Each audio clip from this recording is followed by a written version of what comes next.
Titis Rahmawati SHMH CLI mendampingi kliennya Suci Dharma saat diperiksa pihak Inspektorat Kabupaten Oki di Polda Sumsel Selasa 10 Mei.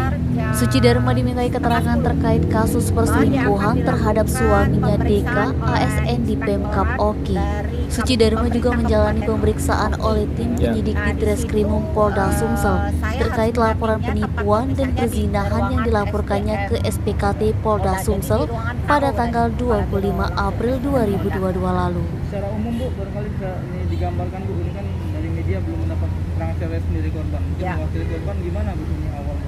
Oh, jadi menurut klien saya bahwa dia merasa telah dibohongi, ditipu oleh suaminya, dijebak juga. Dia pada waktu itu mengaku bahwa suaminya itu lajang, tidak punya anak dan tidak ada terikat apapun dengan wanita lain gitu loh. Jadi mereka melangsungkan pernikahan pada tanggal 21 November 2021.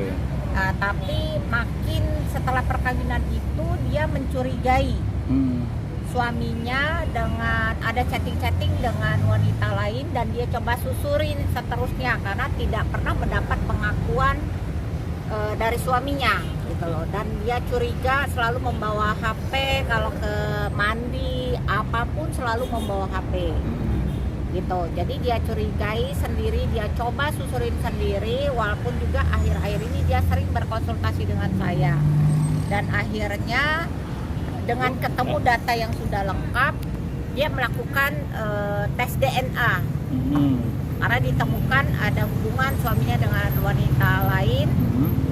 Dan juga rupanya itu sebelum pernikahan hubungan itu sudah ada.